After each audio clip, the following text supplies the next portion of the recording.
All right. I'm going to pump the hat. Pump the hat. Let's go. Hey, Tell everybody. these people about that hat on your head. I'm about to tell people about the hat. Hi, What are all I'm those Jeff. bricks behind you now? What do we got going behind you? You got a real set at home? I put in a brick wall. Did you really? Yeah. No, it's not. It's a fake wall. It looks like a castle. What are you working on over there? You got all that. You've been in all that fantasy stuff again. You got I got the sword behind you. I got the sword and I got the bricks. Got a moat. Brian, we're supposed to intro the show, not just talk. You got your draft show polo on, man. Look at you. Yeah, bro. I did that for you. Man, I appreciate you doing that. Thank you, brother. I appreciate you getting up on Jeff the mic Cavanaugh. today. He's about to tell you about a really cool hat you need to get. Melon, MELIN, That thing melon.com/Cowboys. How you get 30% off. They don't do discounts very often. You know why? Because they're too badass. They are. You don't have to do discounts when you're rocking what Melon is rocking, which is a above water, underwater water hat. It's not made like it's not, hey, you need a Melon hat for water. I'm just telling you that it is built for sports. So like you get in the water, Melon hat. That's what you need. They last longer. They're kick ass. They're great. Okay. Yeah, Melon hat. Too. Melon hats, though, too, and Jeff will tell you this, play golf in the melon hat, no sweat stain. If you're wearing a white hat, what do you worry about in the summertime when you're playing golf? Sweat stain. You got to wash the hat. You don't have to wash the melon hat. Yeah. How about that? Yeah. Everyone, this is Bryan Broaddus from 105.3 The Fan, the flagship of the Dallas Cowboys. G-Bag Nation 2 to 7. Also, the Love of the Star podcast with Bobby Belt. Brian's everywhere. You know, you can catch him with Vox Lombardi on Fridays. Jeff and Brian show every Thursday now. Jeff and Brian show every Thursday. We record it at 9, so you probably see it at 9:30, 9:45. That's what we do. And we appreciate your feedback, where a lot of people told me that Brian was too quiet. And so Brian now knows that he has to be a professional broadcaster and get up on the effing mic. I'm trying, man. I'm trying. It's, sometimes I'm too loud. I feel like, on Love of the Star, they have to modulate me up because I get way back from the mic. Yeah. But now you've told me, be a professional broadcaster. Geez, I've done this long enough, Jeff. You think I would know get up on the mic, right? Yeah, get up on it. Speak up, dude. All right, speak up. Yeah. How are you today? Man, you know what, Jeff? I am doing great. Got my 3-mile walk in for an old man. That's doing good. Working on some making for my teammates at 105.3 The Fan, making some steak fingers. I know what you're making. Yeah, I heard you. A little Dairy Queen, man. Little country gravy, little white country gravy to go with them. So yes, I am super excited about that. But super excited to be with you. We got a schedule release. I was at the rookie minicamp the other day. Saw some stuff, working with that. So yeah, looking forward to chopping those things up with you. You know what? How are you? I meant to ask, how are you? Oh, you always ask me how I'm doing. How are you? I'm fine. I'm bored. Look, I lost my job at a time where now it's May, right? There's nothing really going on with the Cowboys, and I do Cowboy content for the most part. And so it's like, I got to figure out how to do 20 to 30 minutes on this day because you need to put out content. Otherwise, what the hell are you doing? But then what do you do with the other parts of the day? I haven't accidentally gotten anybody pregnant. I have no children. I have no wife. So I'm just at the house, bro. I'm at the house. That's what I'm doing. I'll tell you what, bro, you need to work on your golf game. I think is going to come around. It's getting better. It's getting better. And I think that you need to work more on that green egg you got in the backyard. That's true. You need to put up some videos, bro, of how to cook. And people can rip you for that. I would, every comment would be like, we don't care. Yeah. Like I hit subscribe for Cowboys, jackass, and your steak looks dry. Yeah. Oh. You got my man, the USC coach Brisket working, that guy. Yeah. You don't, if there is one thing I've learned, I'm very sorry, Cowboy fan. No, whatever. You got Jeff and Brian together. You're going to be happy no matter what we talk about. Yeah. We're only 4 minutes into this thing. I haven't really talked about the Cowboys yet. Why don't you start with the Cowboy talk? I'm about to, but now you made me think about something. What? If there's anything you do not want to post online, everyone that's listening or watching, do not post your meat online. I mean, unless you're generally pause. Unless you're the double entendre was kind of the point, but unless you're like our buddy Mike White, not to be trite, unless you're him, and you are the best barbecuer to ever do it. There you go. You're gonna get shredded, no matter even if your stuff was delicious. Yeah. Barbecue meat, Twitter. Yeah. They're ruthless. You do not want to be in that world. Don't post your stuff. Just eat it. What was it I posted damn, I did something not too long ago. I bet you got tore up. Oh, but it was, oh no, I think I did crawfish étouffée.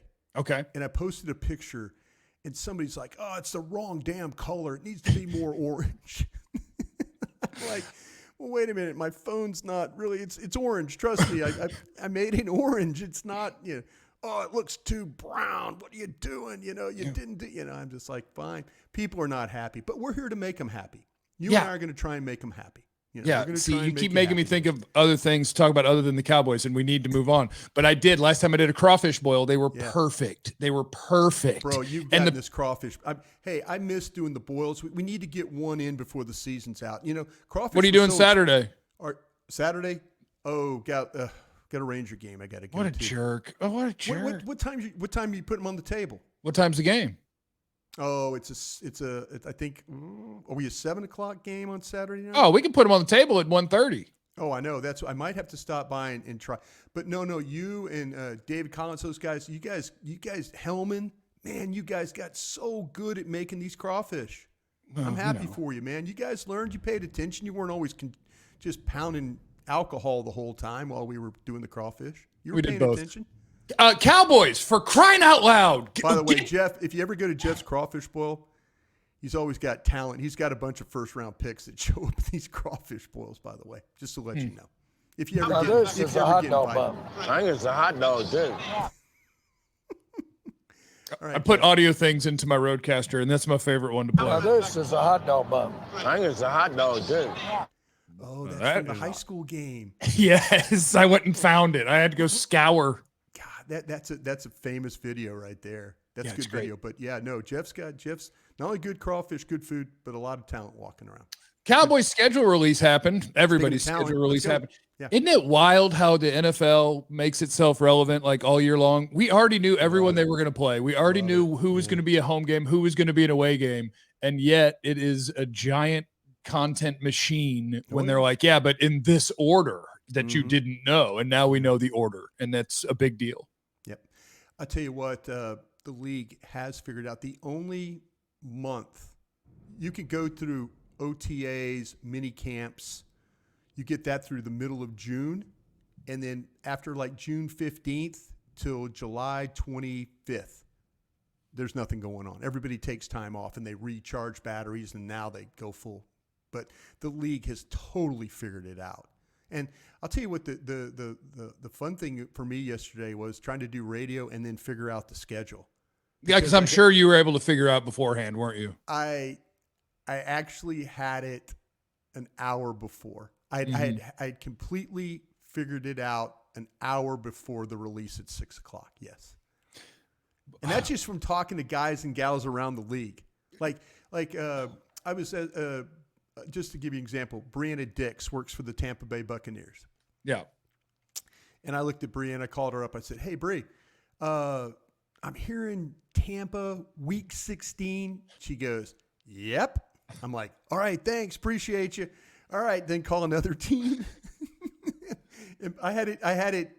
I was down to where I couldn't figure out the bye week, and then it kind of started becoming clear it was going to be week 7. So, but yeah, it's a game to me now. Yes, that's what cracks me up about you is just how obsessed with working hard you are. Where it's like, look, we're all going to know this in just a little bit and we can talk about it. But you're like, I got to get it. I got to figure this out because I'm on the radio and I want the fan to have it before anyone else. So if I can have it by 5:45, I can drop in who they're playing in week 9. And then I'm a little bit ahead of the game. It's like in an hour, we're all going to know everything, but you've got to know. And I love it. I like to know there's certain things that the league tries to hide from you, even though they have some releases and stuff that they do. It's a game for me now. Like it's a fun game to like, okay, do I know enough people around the league to piece the schedule together? And I'll tell you what, our buddy Kevin Turner's really good at it too. Kevin is sneakily, he's not interested in being an insider. But he's an insider. He really is. KT's got people that you would never think about. If I told you who some of the sources, you may know some of, but some of the ways that he has networked are stupidly insane. It's crazy. We made fun of him that our first video that we did together, our first show, where we were talking about him selecting bad players to watch, and it's like, I got a guy in Tampa that he really does. Like, I was making fun of, but he really does have guys, because he called me up or texted me and goes, man, I know you're interested in this stuff. I think I got the Detroit game wired. And he goes like,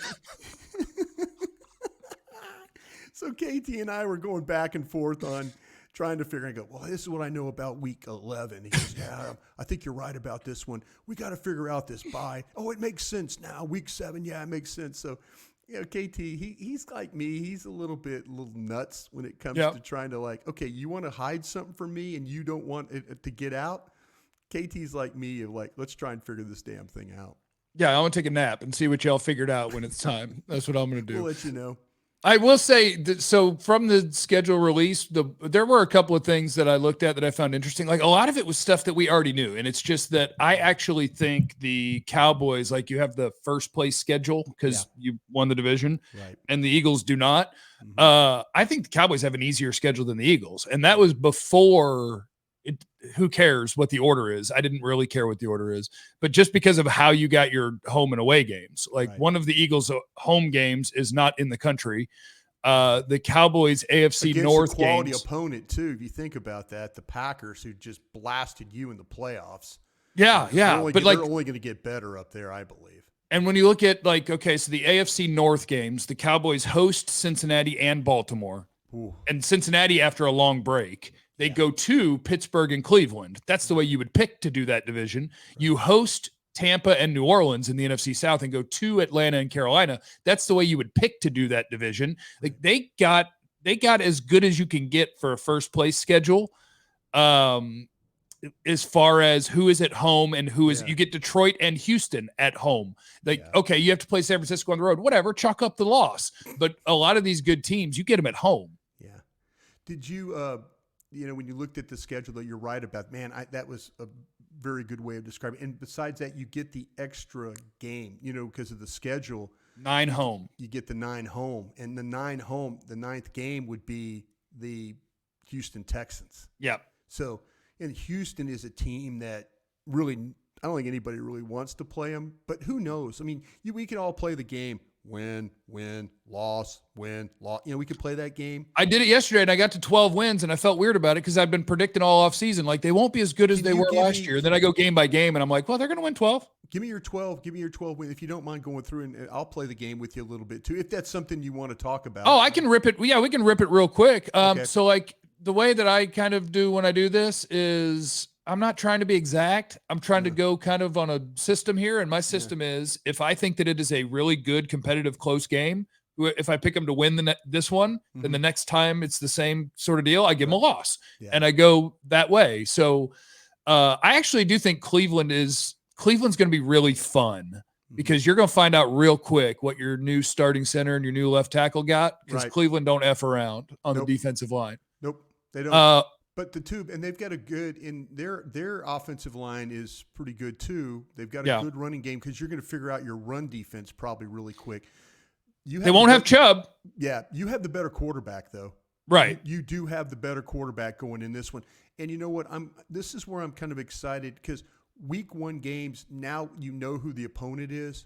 You can go to work on these guys. Like Zimmer and McCarthy and those, they can go full on getting ready now and try and figure out ways to. Now, maybe Mike won't, but maybe Mike McCarthy won't, but Mike Zimmer will go to work. Sir, for crying out loud. I love Mike McCarthy. Trust me. I don't want him to get fired. I don't want Mike Zimmer to get fired. I want them all to save their jobs over there. I'm not going to be a mean guy anymore. I'm not going to do Now, that. this is a hot dog bun. I think it's a hot dog, too. Yeah. Why not just start the day fucking it up? I want me some glory hole. Anyway. You got it all. You got them all. We need to think of some more ones too. That's what I need. I got list. 16 buttons to work with. We can fill them all. Trust me, we can. And I have to change some of them out. Like I've got the D-line coach on a couple of my spots in case we want to talk about Mozzie Smith. I've got some audio in there, but I got a few of my drops in there. So I think they're going to, I'm going to pick them to beat Cleveland. I think they'll beat Cleveland because of the quarterback. They did it the last time they opened with Cleveland. 06 maybe? 06, hosting New Orleans is a dub. Oh yeah, that's that. Ooh, yeah. And you know it's funny, Jeff. That's a noon game. Dallas home opener, noon game. That's kind of a strange thing, right? We're falling off, aren't we? Yeah, a little bit. The Cowboys are falling off. I guess. We're not popular anymore. Nope. I'm going to give them a loss to Baltimore just because I don't want to give them too many wins in a row to start the season. But I think that's a good competitive football game. But that'll be the first one where I'm like, it's a home game for the Cowboys. I think it's 2 double-digit win teams. So I'll give this one to Baltimore, and the next one I'll give to Dallas. Would be surprised if they were 1-2 after Baltimore? I wouldn't be shocked. You could lose to Cleveland and Baltimore, and I don't think that means you're a bad team. Like I could see them being 5-1 at the bye. I could see them being 3-3. Yeah, I could see it going a lot of different ways. I think ultimately we're going to end up at 10 to 12 wins is the way that this thing's going to end up. Gotcha. But I go beat Cleveland, beat New Orleans, lose to Baltimore, beat the Giants. Yeah, obviously. That's a Thursday game too, right? Yes, that is Amazon Prime Thursday game. I worry a little bit about playing Baltimore. Physical game, are they going to? It's early in the season, but you worry about playing teams that have physicality, and there's a lot of physical teams in the NFL. But Baltimore's one of those teams that might take a lot of it out of you. Hopefully, you got more than the Giants have. Hopefully, you do. You'll beat Russell Wilson on the road after your 9 days to get ready for it. How about Dak Prescott? That would be for his career. Will have gone to what was formerly Heinz Field. I don't know what it is now. Let's see. It's something PNC Bank Field or something. I don't know. It's Heinz Field to me. I don't give a damn. It's obviously Acrisure Stadium. Oh, sure it is. Yeah, everybody knows it's Acrisure Stadium. Oh, you didn't know It's that? Heinz Field, damn it. Okay. So Heinz Field. How about Dak Prescott is going to win like 2 starts at Heinz Field, and he's going to have victories if it holds up. Yeah, that's do that. Not many people quarterbacks go into Heinz Field and win. That's just not. So Detroit is where I swing my pendulum the other way. If I say that Baltimore is going to beat the Cowboys at AT&T, then the next team that I think is also a 50-50 game, I'm going to give to the Cowboys. So I'll say the Cowboys beat Detroit because that's just fair. I'm being fair. How about this though? Think about the Lions are a good football team. They're awesome. They're fun. Okay, Lions, but think about if the Cowboys were to lose to Baltimore at home and then lose to the Lions. That's no shame. No, that's 2 home losses. Yeah, that would be kind of not out of character for the Cowboys. And what did they have last year? Now, that's in the schedule. Picking the games is so silly because there's also going to be a fart and fall down game. There's going to be. You're not going to pick it on the schedule. We're not going to correctly identify it, but there's going to be an Arizona fart and fall down. Carolina, somebody like that. Get ready. But you're not going to pick it that way. So then now we're at the bye, and I've got them. Let's see, 1 win, loss. Win. See, and are they really going to be 5-1 at the bye? I'm not being a homer. They're good. They win 12 games. Homer. I'm going to look up. You know what? You know what I'm going to do? I'm going to look up how many games they're favored in out of those 6. I bet they're favored in 5 of the 6 games. I don't think they're favored in the first one, though. I think they're 1.5 point underdogs. I think I saw that. Well, son of a bitch. Maybe I am a giant homer. We all are, Jeff. We all want the Cowboys to win. It's good for business when the Cowboys win. Well, so when they lose, it's good for business. I covered teams that Tony Romo hurt teams. Yeah. Those no fun. You can't do fun Zeke videos and stuff like that when you're oh, dude. Zeke is going to play so many snaps in week 1. Not to run the ball. Hey, by the way, Zeke is going to have to be. They're going to be like, look, Myles Garrett's out there. Zeke, pass block, chip man. Yeah, go chip Myles Garrett. Chip man. Zeke, I'm going to tell you what. If I had to buy a Zeke jersey, I wouldn't buy the 15 jersey. I wouldn't buy that because he might just. I'd go buy his Ohio State 15 and wear it. Is what I would do. What are you saying? You think Zeke's about to get cut? I'd see let me be honest here.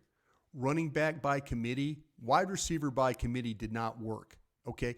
I don't think this team is going to go through training camp and then look at running back by committee. And if it's not working well or they don't get what they want out of it, they're going to move a pick. They're not going to go into the season with running back by committee if they determine in training camp it's not going to work. And you're going to flip a pick for somebody's third running back? Yeah, there's going to be a surplus guy at the Ravens or Pittsburgh or something. There's going to be somebody that you feel like is better than your guys.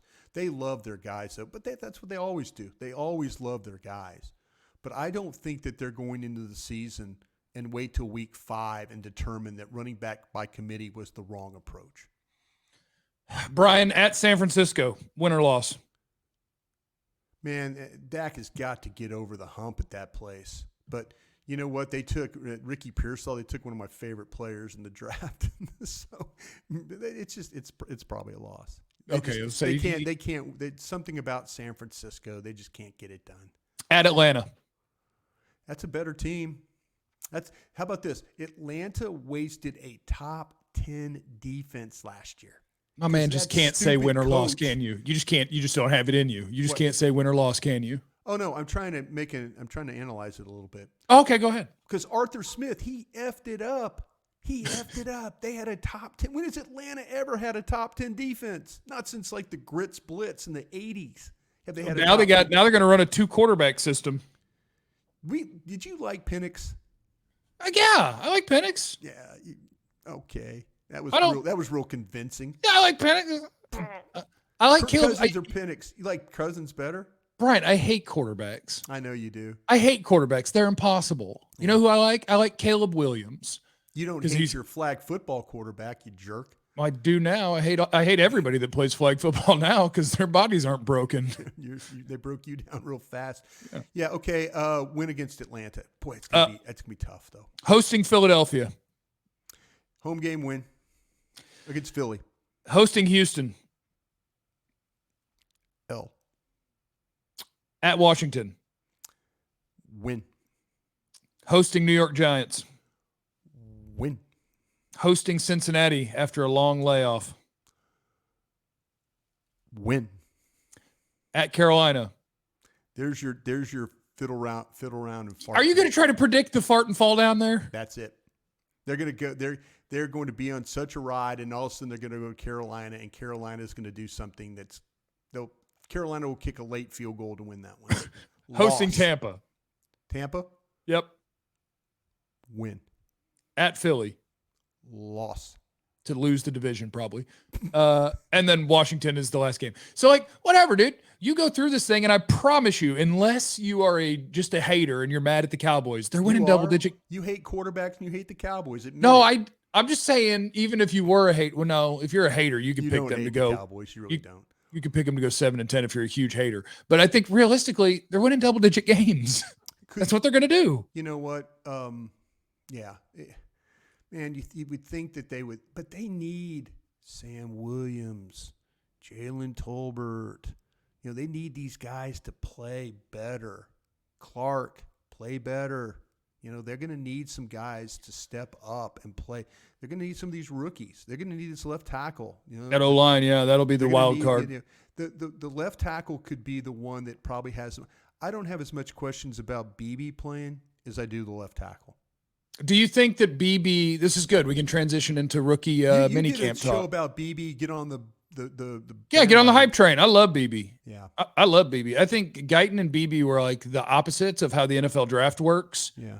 That positional value is a thing. So left tackle has more value than a guy that you're going to play at center or at a guard. They'll tell you that too, Jeff, because I asked Will McClay the exact question because I asked him about Barton, the center from Duke. Yeah. And I said, I asked this question, and Will was nice enough to answer it for me. If you couldn't move, who would you have picked? Well, I said if you had your fourth that you gave up for Trey Lance, would you take the center? Because all of a sudden it became like a need thing.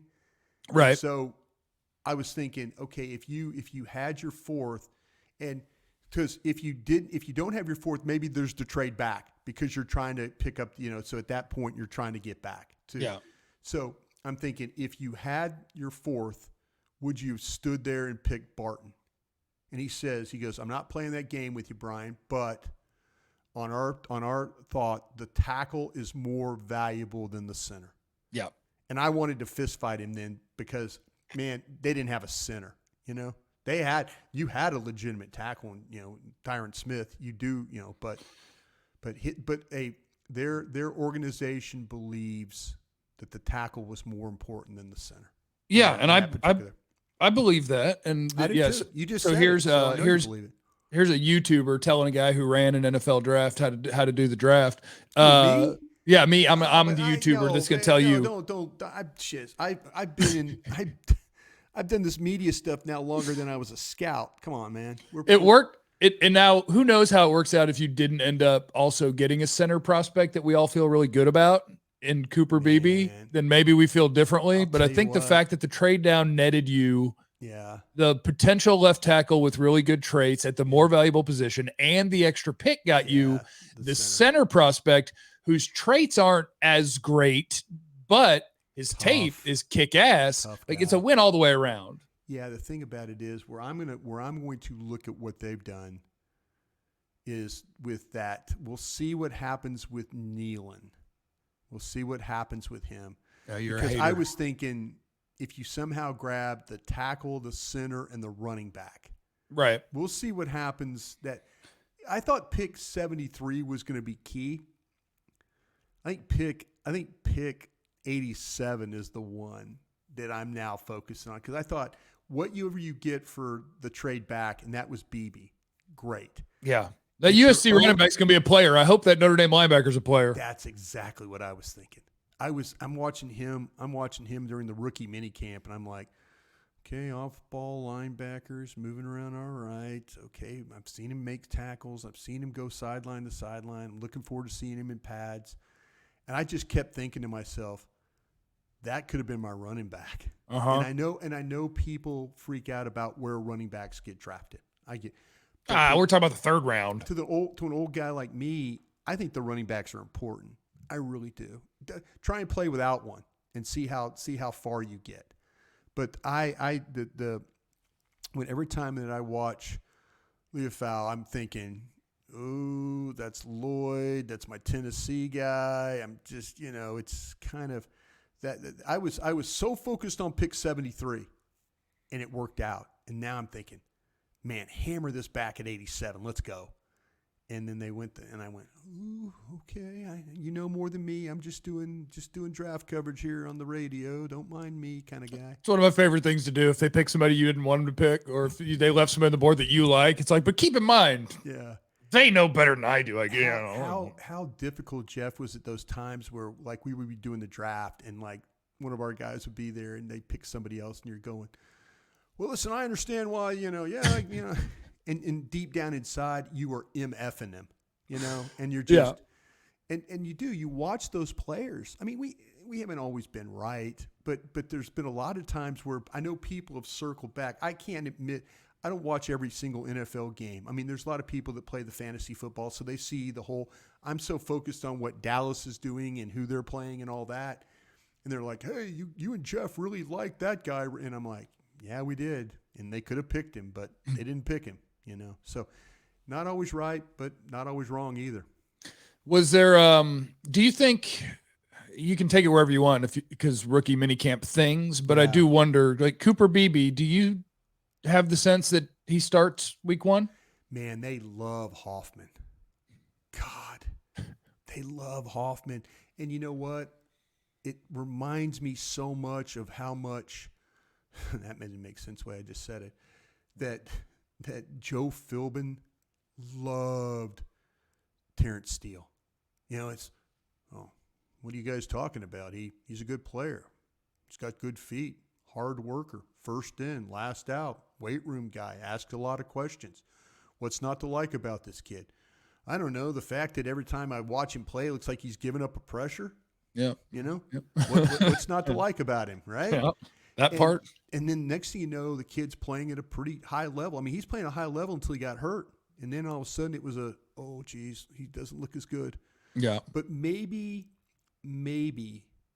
Hoffman is their version of, and they're not, every time you say plug and play, Beebe, they'll remind you of Hoffman.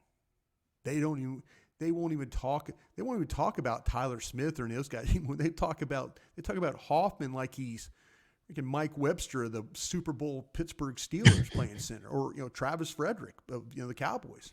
I mean, they talk about this guy in such a glowing, and it's the hard worker, tough guy, teammates like him, RKG, always, right kind of guy. Yeah, it's just it's and you're thinking like, okay, well they didn't just draft Beebe just to stand around and be on the field goal and PAT team. Beebe was picked with some purpose. So I'm interested. I wonder how much it's going to be a real battle. I wonder how much it's going to be a real battle for them. I'm not too sure. I mean, me personally, I would figure out things with Beebe really quick is what I would do. And just put it. Wow, yeah, me too. I figured it out real quick too. Just put him out there. Yeah, I'm with you on that.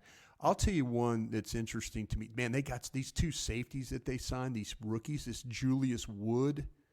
I didn't study him out of Northwestern or East Carolina, the wide receivers from Northwestern. I didn't study Julius Wood. He's a safety, but I did see the other safety, Imani Johnson from Nevada. These safeties, Jeff, man, they are good-looking kids. I mean, big, move, and I'm like going, okay, how did I miss? I must have looked at I felt like I looked at a million safeties, and then there's always the one guy. Well, why didn't I look at Julius Wood? East Carolina, Mighty Pirates. Yeah, because how the hell are you going to know? But, yeah, that's what I'm saying. They've got some guys. When Chris Hall and those guys go to work after the draft and they go after those kids that are still on their draft board, they'll hit on some guys. Pro Football Focus, I don't know, Jeff, how you feel about them. I finally paid money to be a part of their program. Oh, I like their stuff because I like the stats. The one thing I don't really worry about is the grades. They said a player to watch is this Cam Johnson, and that's the wide receiver that I mentioned from Northwestern. I don't know anything. And I know you're my wide receiver whisperer, but they say Cam Johnson, and I was kind of like going, well, there's probably 10 other guys that I would have mentioned before Cam Johnson there. But we'll see how that. But yeah, I mean, they got a good looking group of guys. But what's funny about that camp, Mike Zimmer was talking about Mozzie Smith. He's like, we're going to get him in a stance and all that. You know what they were doing with those young kids at the camp? Getting them in a stance. Like you think, man, these guys are drafted in the NFL. They're NFL players. They're teaching them how to get in a stance, to play the right way in a stance. I mean, especially like Mozzie. Mozzie's stance and get off, not good. Not good. That's why he lost all that weight. But, man, we talked about that. I mean, we brought up why Mozzie had some. Real quick, too, Jeff, one final thing, if I could. I like this. Yeah, cram in what you got. The thing about these, I'll tell you what, this Caelen Carson, if you talk about competition. That's my guy. My guy. Here's my, I'm throwing it out there for competition. Caelen Carson, if he shows up to be able to play, they had him on the right side. They were playing. Zimmer has him on the right side of the defense right now, right corner. So if he somehow plays well enough to maybe that's where he could help you in the nickel and then move, Bland inside, man, you might have done some good here. Because and then now and Jordan Lewis, hey, Badler, tough, like Jordan Lewis. But you're telling me if you could get three legitimate cover guys with Diggs, Bland, and Carson on that field at the same time? Because he's the type of guy that Zimmer likes. Sticky, long, play the ball, can run with guys, tackles, all those things. Zim loves us. So, we're keeping an eye on the center battle, keeping an eye on that, but we should keep an eye on what's going on at corner with Carson. And I hope I'm not overselling the kid, but man, his tape, I think he got lost in all the corners. There were so many damn corners we evaluated. I think he got lost. I think people got fatigued and didn't really know where to put him. I would have drafted him over the linebacker, the Notre Dame kid myself. Yeah, I agree. No, yeah. I think he was I think he and Beebe were your really good value picks. Where you got him, I think you've got an NFL starter in Caelen Carson. I'm excited about it. I am too. All right, Brian, go make some steak fingers and some cream gravy for your teammates. Man, put a lot of pepper in that. Hey, thanks, Jeff. Appreciate you having me on. As always, look forward to being back with you next week. Let's get some more information if we can and help these folks out, trying to educate a few folk. That's right. It's not just a conversation. It's an investigation is what they say. That's what Chris Arnold always says. It's an investigation when you talk to me. And I think Chris is full of S, to be honest with you, about that whole thing. I don't think it's an investigation. That's Bryan Broaddus. You can hear him on the G-Bag Nation 105.3 The Fan Chris. from 2 to 7 p.m. Remember, on your way out of here, you never know. Is it the hot dog or is it the bun? Now this is a hot dog bun. I think it's a hot dog too. And remember, you have no idea what anyone's going through, so be cool to everyone. I love you. Be easy.